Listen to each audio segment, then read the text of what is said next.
Oh, are you recording? Yes. Oh It's all my right. gosh. Oh, What do you need? Put that water. gin bottle down. Yeah. It's water. No No, it endorsement. can't That's why I turned it else. this way. You naughty bird. Yes, Ladies ma'am. and gentlemen, this is how Patrice and I are when we're together in Las Vegas. Right, It's welcome back. hello. It's been a while since you've released music, and congratulations on your deal with Expansion Records. Thank you. I'm so excited. Yes. Come on, cliche. Why a cover of Harvest for the World? Oh my goodness. Briefly, I was in the studio recording and I wanted to cover this song that would inspire hope for this present generation. And I grew up listening, even before I married and got the last name of Isley through marriage. I loved this song when I was growing up, even before I knew the full, depths of it. But right now you have a song that's talking about unity. It's talking about coming together. It's talking about honoring children and gathering and inclusion. And this is the perfect time, not just in America, I mean everywhere where people can come together and unify. So I just wanted to plant a seed in the world that is the opposite of what I see going on right now. So that's why I selected this song. Well, it was a good choice, and it's a fantastic Thank you. recording. You've been getting some fantastic reviews, and it's been very well received. You're charting in the UK soul charts. You debut in the top 20. This is a huge achievement, so congratulations on that. Thank you. Very good. Let's talk about your history, because I don't know anybody that I have met or artist that I have worked with that has enjoyed such an illustrious career as you have. A backing singer, and it's not pejorative because it's a very affluent field in which to work. But Yeah. you've been blessed. Come on, Oh my boast about the artists you've worked with. I've got my dustpan and brush here, ready. Yeah. Well, as our wonderfully, beautifully, and gifted, intelligent, talented host has said, I moved to LA and within just a short amount of time was blessed to start working with artists like I recorded with Teddy Pendergrass, went on tour with Barry White. I worked with Philip Bailey, Gladys Knight, El DeBarge. Even worked in the rap genre. Death Row Records was budding at the time, and I used to go and sing demos there. Worked in the gospel music arena with Andre Crouch, Marvin Winans, and Bishop Paulus Morton. Worked with Coolio. I mean, over 30 different artists, you all. And I started my first time on stage with artists was in Houston with Ashford and Simpson. Got a chance to sit in, with them on an amazing opportunity. So I can name more. Shantae Moore. It just goes on and on and on. But I really had a blessed career so far in entertainment. So were your vocals on Solid as a Rock? No, it was. Is that one of your songs that you enjoy? It's such a fun song. Yeah, I just had the chance to appear with them once on stage in Houston, and I met. I saw her again in New York. She may not even remember. It was a number. Well, yeah, it was a few years back. I'll just put it that way. So, talking about Valerie Simpson. Sorry. You must have some anecdotes. Talk to us about some anecdotes of working with some of these artists. So I'm not asking you to dish the dirt. But what lessons did you learn, and from whom? Okay, well, I'll list a couple. In transparency, a level of transparency, when I first moved to LA, groups like In Vogue were out, and rappers they're not what they are now, but rap was really starting to press a little bit. So I wanted to, I was young, so I wanted to go out with some of the young rappers and go on tour, right? So when I get this call to go on the road with Barry White, I'm like, I'm thinking, gosh, I wanted to go out with one of the younger, like hip artists, right? However, Mr. White, oh my God, once I had the opportunity to work with him, I realized that that was such a gift to be able to shadow an artist and watch the things that they did that created longevity. He treated us with the utmost of care and class. So when you said some things that I learned how to conduct myself. For we had interview that he did in Paris, so we had to learn how to act before the media. Um, so I learned a very intense work ethic where you may have to cover 30 songs in just a couple days, and you have to get your choreography together. So I learned a very determined work ethic. So that's one thing. Um, another artist is Miss Gladys Knight, where I was living in Los Angeles at the time, and she had her home here in Las Vegas, where I am. Excuse me. And I got the call to come, and she was recording a song for the Winter Olympics. So Miss Knight flew us in, um, myself and another couple singers from LA. You have these white Escalades at the airport picking us up, where we each had our own, vehicle, and we were taken to her house. And when she came in, she was the consummate hostess. She was warm. Hey, she apologized that she hadn't cooked for us, but menus were placed out. We got to order whatever we wanted. And when all the niceties were done, we got in that studio and you had to work. She kept us in there for the longest time. There was no computer, anything. You had to sing. And I learned, again, from an artist that had a long career, how to deliver excellence consistently. You had to sing. She's like, come on, altos. I saw the work ethic. So, Well, to the outsider, it does look like a glamorous world that requires very little input. But from your perspective, you have to do the work as she told you, and you you found have to out do the work. firsthand. I did. And even with the Mr. White, where he is just a teddy bear. Oh my goodness. Even we would rehearse in his home. He had a studio built in the back of his home. And when he would present himself, he was a teddy bear, but I would say that you wouldn't want to cross, so you'd have to have your tone, and he would call it out, your dance moves, everything would have to be pristine, pristine. And at the time I worked with him, he would use a different set of background singers for each city. But I was able to maintain being on the road with him for about between 4 and 5 months. So, I caught on quickly and I did what I had to do to hang in there. You certainly learnt you learnt the ropes by being a background singer and working for the array of artists that you had. You said, you Yes. mentioned about wanting to work with the rappers and tour with the rappers, yet you get Uh-huh. Barry White. It's a different discipline altogether. You Yes. learnt your craft that way. Talk to me Mhm. about the first time recording your own material for release. Oh, well, thank you for that. And I love how you're couching this. Like I said, I was blessed to work with over 30 artists, and thanks for allowing me to name those too. But when it got time to record my own project, I had developed such a discipline with recording with sometimes orchestras or just individuals and a very determined producer, that when it came my turn to record, I knew exactly what type of musician to call for what song. I know how to come in. I mean, even now, the studio is it's my happy place. It's the incubator. It's where you create things that impact hearts and lives. So I'm very quick in the studio. I can come in, I can hear something, whether I'm writing or recording, and I'm able to knock it out. Even the first album we did in about a week, believe it or not.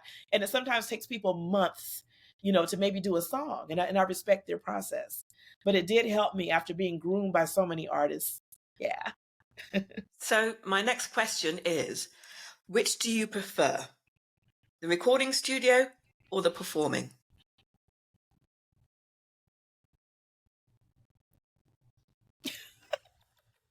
You know, stop talking. Oh my Lord. Oh, Deanne. Oh, I know you're supposed to pick one, and I hate being the kind of people where they ask a question and you don't answer it. Boo! I boo that. So let me boo myself. Boo me. No, I immensely enjoy being in the studio. I immensely enjoy writing, co-writing, working in the studio. I do. So that, is huge for me. When I perform, um, it's apples and oranges. When I get to connect with people and share with an audience, especially when they have heard some of the music, I mean, there's nothing like it. It's supernatural. It's just a divine feeling. It's something that's just so cool. So, boomy, both. You're very welcome to have both. That's absolutely Yay. acceptable. Okay. So, I'm privileged because we are friends, and we Yeah. get on like a house on fire, and I'm blessed because of that. Oh, thank And I you. know you're working on some new material. So, Yes. what can we expect next from you? Well, um, we've already talked about Harvest for the World on this particular interview. So there's something that I have in the works, you all, that is in a similar vein vocally for me. You'll get to hear the sweet, soft breathing, but I'm telling you, you'll be able to move and to dance and do your pull downs and your Pilates or make your biscuits or whatever you're doing and groove. I love it. I'm so excited about this next song. So Well, it's not just the next song because there is an album in the works, isn't there? oh, you're gonna tease this, Deanne, are you? um, yes, actually, you all, I have a cadre of music That's a posh word. that it is that I cannot wait for you all to hear. Now, the colloquialism on this side of the water, they say is fire. You know, it has some amazing musicians on it. Everyone again from like a Cornelius Mims to a Tom Schumann to more people than I can name. That Gary Hudgens, just some people that have crafted some amazing sounds. Um, and it's I don't know, I just can't wait for y'all to hear it. It's good. I do a couple cover tunes so that way you all can groove with something that's familiar, but I poured my heart into some songs that are going to melt you and inspire you. I cannot wait. And I want to say one more little thing, Deanne, here, and hopefully this will encourage someone else. When I moved to LA, and when I studied and did all my homework, to prepare to have a career in music, when I got there, I never planned to sing, background. I came to be a recording artist. I thought I would have a record deal in 1 year, buy my mom a house and go back home, to Texas. But my journey has been pretty colorful. And I'm really thankful. So when you all hear this next album that's coming up, you will you'll it'll it's gonna it's laced with my soul and all my experience, the seasoning of all the artists that I've been able to work with, the architecture of understanding the women that we talked about in the previous interview that came behind me. It's me pouring everything that I have out for you all to hear. So I cannot wait. Well, when are we going to see you on this side of the pond? Well, Deanne, I hope to be very soon, to be honest with you. I'm so thrilled that the song was charting even before it was released, Harvest for the World. And I'm available to come as soon as next week. So my birthday is tomorrow as far as this taping. So I'm available next week. So just let me know. Well, happy Seriously. birthday for tomorrow. Yes, it would be Yay! good to see you out here doing some promo. I would love to. Yeah. Got to earn some pennies to bring you over. Yay. Let's get to it. So, who's on your watch list? Who are you looking out for as the next up and coming singer? Ooh. This is going to sound kind of interesting. I just had the workshop here in Las Vegas, And the best way that I could say it, we had a couple of students there that really instilled hope, as you said, First Lady Obama did for you. There's one in particular. I won't, say her name. I know she's been on Broadway as a child, and she's currently been on a show with from Oprah on Oprah's network. Beautiful, amazing voice. We had another young lady in the class that does everything from singing to spoken word and rapping. So I can only speak of locally. I know that there's some amazing talent that's out there. That's acceptable. And as an Thank you. aside, if you've got anything audio-wise to share, I'll be happy to play it. Yes. So what I can do is I'll send you some music.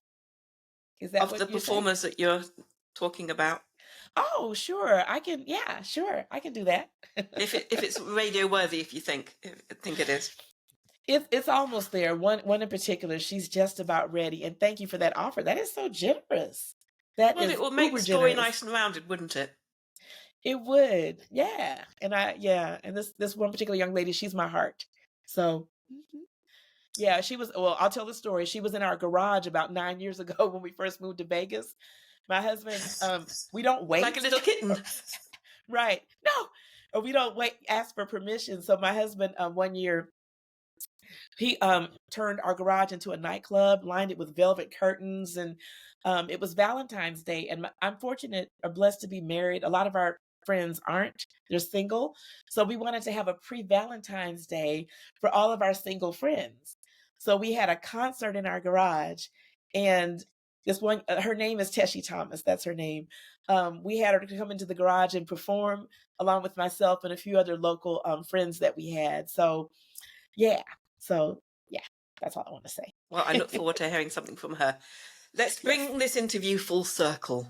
Yes. Harvest for the Wild is out on Expansion Records. Yes. Oh, and I've just lost my train of thought. Good job, this is pre-recorded. Oh, yeah. So one of the things that is frequently asked about you when people see the name Patrice Isley is, Yes. what's the relationship? Now, I know you have a fascinating story here. Can you share as much as you can about your relationship with the Isley Brothers? Yes, and thank you for asking that. And I understand that this is part of my journey that I'll have to have the opportunity to explain that. I married a gentleman with the last name of Isley. His name is Myron Isley. I met him when I was 17. When I first got to college. His sister, I could say baby sister, but that's his only sister, and I were like very close friends. And back then he was big brother, my big brother, Myron Isley. Fast forward a number of years, I had been touring, giving my life to music, never been married. Um, Ran into him again in the New York area. He was single, I was single, and we're like, let's do it. So we got married, and the relationship is through Myron. So his family is rooted in North Carolina. So as you all may know, the Isley brothers are like one generation above us. They're a little older. So Myron's great grandfather and the Isley brothers' grandfather are brothers through North Carolina. So again, my husband's great grandfather and the Isley brothers' grandfather were brothers. And how that happened was they shared a family member in common. His name was Papa Will, allegedly. This is what we were told, the stories that were passed down. And he was, I'll say, apparently a very hard worker because they would share him between two different farms. I'll say it that way. And he, in essence, had two families, which was not uncommon back in those days where families were kind of separated and torn apart. So he was between two different cities about 15, 20 miles apart and worked both farms and had two sets of families. So my husband's side was in one city, and that was the great grandfather, and he was brothers with the Isley brothers' grandfather in another city. So they were brothers. They shared the same paternal side, or the same father, I'll put it that way. Interesting story. Thank you for sharing that. Congratulations on the single and your future music. And I've got everything crossed that one day we will see you performing here in the UK very soon. Thank you. Thank you so much. It's been such a pleasure. I appreciate you and this opportunity so much.